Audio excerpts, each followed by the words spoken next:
সম্মানিত ভিউয়ার্স, আশা করি সকলেই ভালো আছেন। দেশ এবং প্রবাস হতে যারা আমার এই ভিডিওটির সাথে যুক্ত রয়েছেন তাদের সবাইকে লোকাল ভিজিটর ইন মালয়েশিয়া চ্যানেলের পক্ষ থেকে আন্তরিক শুভেচ্ছা। বর্তমানে আমি অবস্থান করছি মালয়েশিয়ার বুকিত বিন্তান এরিয়ার মধ্যে অন্যতম একটি শপিং মল পেভিলিয়ন শপিং মলের মধ্যে। নামে শপিং মল হলেও এখানে মানুষ শপিং করার চেয়ে ট্রাভেল করার জন্যই বেশি আসে। বিশ্বের বিভিন্ন দেশের মানুষের কর্মসংস্থান সৃষ্টির পাশাপাশি এই দেশটিতে রয়েছে ট্রাভেল করার জন্য অসংখ্য নিদর্শন।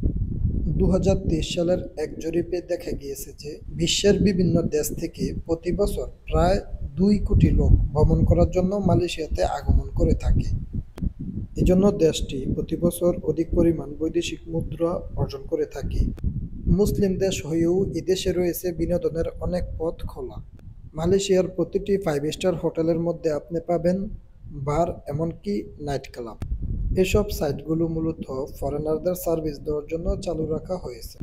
ঠিক এমনই একটি জায়গা এটি।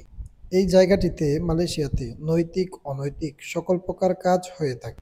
এখানে 24 ঘন্টা মানুষের আনাগোনা থাকে, বিশেষ করে ছুটির দিনে, মানে প্রতি রবিবারে। আপনি যখন এখানে আসবেন, এখানে আপনি বাঙালিদের বেশি আনাগোনা দেখতে পাওয়া যায়। অনেকে তাদের বন্ধু বান্ধবদের সাথে দেখা করার জন্য আসে বা অনেকে ঘোরার জন্য আসে। আপনি যদি আমার ভিডিওটি ভালোভাবে ফলো করে থাকেন তাহলে আপনিও বুঝতে পারবেন যে সবকিছু মিলিয়ে এই শপিং মলের বাহিরের পরিবেশ এবং ভিতরের পরিবেশ আসলেই দেখার মতো। প্রকৃতপক্ষে আমি আজ এখানে এসেছি এই ভিডিওর তথ্যগুলো আপনাদের সাথে শেয়ার করার জন্য এবং এই পেভিলিয়ন শপিং মলের চারপাশ ভালোভাবে ঘুরিয়ে দেখার জন্য।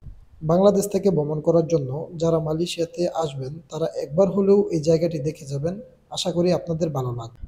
আপনার একটি লাইক, কমেন্ট এবং শেয়ারে অনেক মানুষ এই ভিডিওটি দেখার সুযোগ পাবে।